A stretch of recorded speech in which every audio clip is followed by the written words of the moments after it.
Bonjour à tous, bonjour à toutes. Aujourd'hui, bilan du défi du mois de juillet qui avait pour thème le voyage. Vous avez été une quinzaine, je crois, à participer. Et je vais regarder ça maintenant. Encore une fois, il n'y aura pas forcément toutes les participations. Je mettrai autant que possible, donc dans les participations que j'ai reçues, tous les liens dans la description si vous voulez voir le en détail du travail de chacun et chacune, et on va commencer tout de suite avec Sébastien Comte. Voici un dessin sur un poster qui est dans la chambre de mon fils de 4 ans. Sur ce dessin, nous avons Adril, un anagramme du prénom de mon fils Daryl, en compagnie de Crocodog et Castorcat. J'aimerais créer une histoire autour de ces personnages, mais pour l'instant, rien de concret. Donc l'image en elle-même, elle est plutôt chouette. J'aime bien l'idée des hybrides, en gros, d'avoir pris deux animaux à chaque fois pour en créer un autre. Au niveau de la composition de l'image, j'ai l'impression que ça fonctionne plutôt bien aussi. Il y a vraiment un truc assez chouette aussi qui mène à ce personnage-là, donc ils sont pas entourés de trop d'éléments qui feraient qu'on saurait pas où ils sont. Et j'aime bien aussi que tu les aies mis dans des positions en particulier et qu'il y ait des petits éléments de narration déjà à l'intérieur, comme par exemple le fait que, alors comment il s'appelle, Crocodog, ils tiennent les affaires du personnage, que le personnage là, ils sont en train de jouer un petit peu de la musique, en train de faire une grimace, en train de regarder l'autre personnage. Il y a vraiment des interactions qui se passent et c'est ce qui rend la plupart du temps une image vivante en fait. On imagine bien leur périple, ils vont rencontrer des gens, il va se passer des trucs, ils vont devoir peut-être chercher des éléments, etc. Il y a probablement plein de choses à faire avec et voilà, si un jour tu partages le projet une fois que tu l'as fini, une fois que tu as fait une histoire complète autour, ce serait un plaisir de voir ce que ça donne.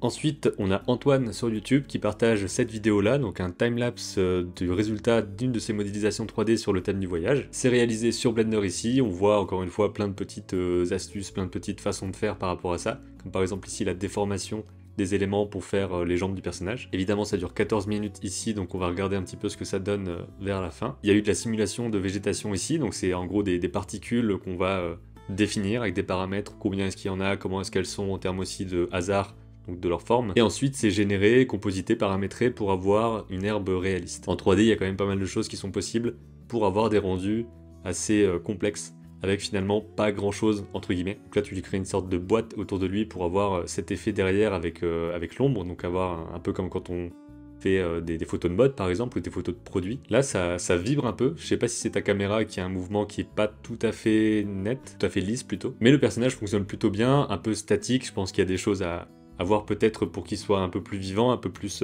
sur ses appuis peut-être, avec les mains un peu moins droites, enfin bref, des petites choses comme ça qui rendraient le personnage un peu moins rigide. Bon là on est dans une situation de chaleur de fou, volet fermé, il y aura peut-être des soucis de luminosité, mais voilà, regardez ce qu'il y a sur l'écran, c'est le plus important. Ensuite, on a Anis Belazouz qui a partagé ici, donc c'est son Instagram sans forcément avoir l'image en question pour le thème voyage, mais il y a l'image qui est juste là, qui fonctionne très bien, il y a une dynamique qui est assez chouette à voir. En gros, il y a vraiment des choses qui se superposent et tout, donc souvent ça donne un effet un peu voilà, de virevoltant. Les personnages sont assez marrants aussi, le petit bonhomme qui vole ici avec les bras qui pendouillent, ce personnage-là. Il a l'air d'avoir déjà une bonne, compétence graphique en gros, des codes de la bande dessinée. Les décors qui sont assez simples mais assez détaillés pour qu'on puisse avoir ce côté fourmillement. Je connais pas du tout l'histoire parce que t'as pas mis de contexte à tout ça, mais ça rend curieux. Ensuite, on a Créatigre qui propose cette animation. Ce qui arrive très très souvent quand on débute l'animation, c'est que le personnage, il est pas consistant, il a pas toujours la même taille, il a pas toujours le même volume. Par exemple là, on voit très bien que quand il monte sur la branche, voilà, il rétrécit vraiment beaucoup. Donc j'imagine que tu essaies de faire peut-être un effet de perspective, mais quand il monte comme ça, il n'est pas censé perdre en fait toute sa taille. Donc ça arrive très souvent quand on travaille, on va dire en image d'affilée, ce qu'on appelle en straight ahead en anglais. C'est-à-dire qu'on n'a pas les poses clés au début, à la fin, au milieu, pour avoir les poses principales qui ont toujours le même volume et la même taille et se baser là-dessus pour faire les images intervalles. Dans ton cas, tu as peut-être fait image 1, 2, 3, 4 et ensuite tu revenais pas en arrière pour voir si c'était cohérent. Donc ça c'est un élément qui est très important en animation parce que voilà, un dessin peut fonctionner en lui-même mais ne pas fonctionner dans un ensemble parce que les autres dessins ne sont pas cohérents avec lui. Mais c'est bien de commencer à essayer de faire des trucs, voilà, d'avoir un projet comme ça qui fait 20 secondes et de voir ce que tu réussis et ce que tu rates là-dedans. Ensuite, on a Rachel Carpentier qui partage cette image-là, que j'ai cru au début être de la 2D et qui en fait est de la 3D dans Blender. Donc c'est assez surprenant et le résultat est vraiment sympa. Et t'as expliqué un petit peu comment t'as fait, le tout réalisé sur Blender et rendu aussi sur Blender avec Eevee. Donc Eevee c'est le moteur de rendu de Blender, donc qui a été mis dans la 2.5 je crois. Ce qui est drôle, c'est pas moi qui fais les guillemets, hein, il y a écrit les guillemets, c'est que j'avais fait un croquis rapide sur mon carnet, la perspective y était très écrasée, un peu comme quand je faisais mes pixel art. Quand je suis passé sur Blender au début, j'ai voulu placer mes immeubles très loin de la scène de manière réaliste, mais rien à faire, je n'aimais pas du tout la composition de mon image, j'ai donc choisi de garder la caméra en perspective de Blender, mais ma perspective n'est pas du tout réaliste en image. C'est vrai que de toute façon, en 2D comme en 3D, on va tricher sur des choses pour que ce soit l'image finale intéressante. Mais ce genre de choses là en 3D, j'imagine que ça se fait relativement régulièrement. Il y avait une anecdote comme ça dans la vidéo avec Robin Thirier. Pendant toute la transition de là à là, cette main-là se scale. Ça, c'était mon truc en 3D. Mais ça rend super bien dans la vue de caméra. Il fallait une main plus grosse, vraiment physiquement, pour que l'effet fasse son affaire. Fonctionne, fasse son affaire, n'importe quoi. Ensuite, on a Samael MC. Ce dessin est réalisé avec un feutre noir et des pro-marqueurs. Il représente pour moi un loup cow-boy en voyage de ville en ville, son sac sur l'épaule, en quête d'un nouveau frisson. Le personnage est posé là, on comprend le côté baroudeur et tout. Il y a un côté aussi, très western, avec ce qu'il a au-dessus là comme ça, le chapeau et tout. Au niveau du dessin en lui-même, je dirais qu'il n'y a pas de décomposition des plans, dans le sens où les nuages ici, les décors ici, sont traités de la même façon que le personnage, et sont un peu aplatis en quelque sorte. Les traits ont la même épaisseur, j'imagine que ça se ressent surtout pour les nuages, qui font aussi très fumés, qui montent en fait, plutôt que nuages qui seraient plus droits. C'est pas forcément comme ça les nuages, mais d'avoir quelque chose de moins pareil tout le temps en fait, qui sont en diagonale tout le long. J'aime bien la pose que t'as donnée au personnage, on sent le côté pied posé et tout, il a l'air d'avoir des super gros pieds d'ailleurs, j'imagine que c'est le côté loup. Il y a quelque chose à développer là-dedans, j'imagine que c'est peut-être un des premiers dessins avec ce personnage-là.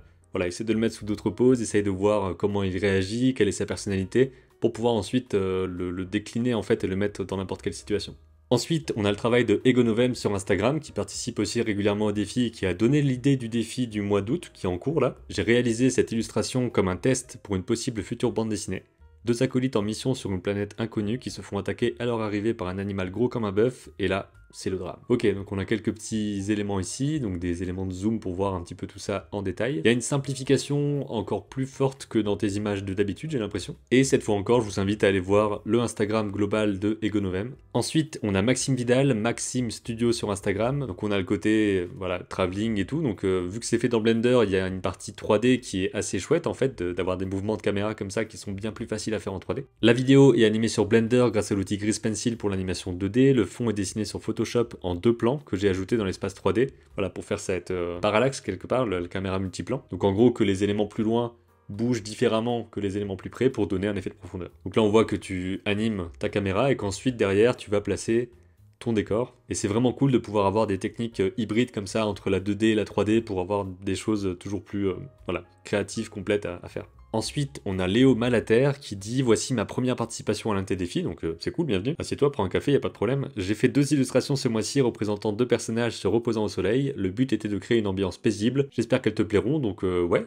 plutôt stylé. J'aime beaucoup le fait qu'on ressente bien le volume, on ressent bien le fait qu'il flotte. L'ombre ici est aussi assez bien gérée. Ça demanderait peut-être un peu plus de nuances à l'intérieur pour qu'on sente un peu plus un côté peut-être plus vers le sombre éventuellement, mais franchement, c'est une image qui est vachement bien. J'adore le fait ici qu'on sente bien le volume de cette boîte là qu'il a sur le torse. Pareil ici, c'est vachement bien géré. Il y a aussi des éléments très simples comme ça, mais qui donne bien l'aspect haut qui bouge un petit peu. Et surtout en termes de couleurs, ce bleu-vert et le orange, ça fait une harmonisation qui est vachement intéressante en fait à voir. Et ensuite, tu as une deuxième image ici. Personnellement, je préfère l'autre, mais je vois quand même que c'est assez bien géré ici. On sent que tu aurais pu aller plus loin dans la partie détail, mise en volume et tout. J'ai l'impression que les jambes sont peut-être trop petites aussi.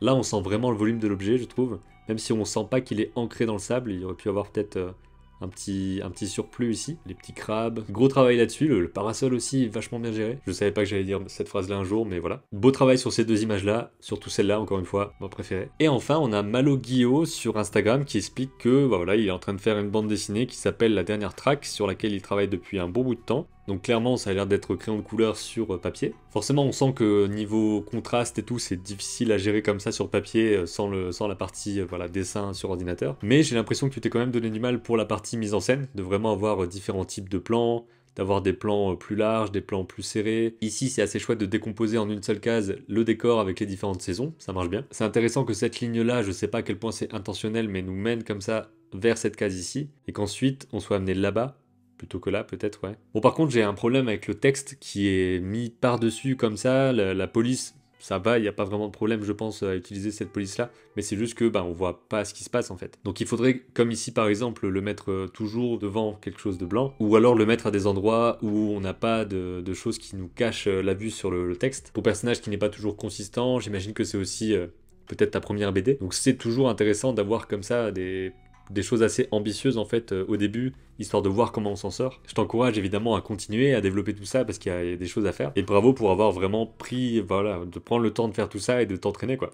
Et voilà pour ce défi du mois de juillet qui avait pour thème le voyage. Je vais mettre tous les liens parce que j'ai pas montré tout ici, mais je vais mettre tous les liens dans la description. En tout cas, tous les liens qu'on m'a passés parce que s'il y a juste une image, il faudrait que je l'héberge et je sais pas trop si je vais faire ça. Enfin bref, je vais faire au mieux. J'espère que ça vous a plu. Merci à tous et à toutes d'avoir participé, d'avoir comme ça partagé des projets, expliqué un peu des choses. J'ai l'impression que ça vous a motivé, donc c'est cool. Je vous rappelle ou je vous informe qu'il y a un défi pour le mois d'août aussi, donc je vous mets la vidéo en fiche quelque part, voilà, pour aller la chercher. Si vous voulez participer au défi du mois d'août et peut-être apparaître dans le bilan qui sera là en septembre. J'espère que ça vous a plu, je vous dis à bientôt pour une prochaine, et d'ici là, comme d'habitude, créez vos images et racontez vos histoires.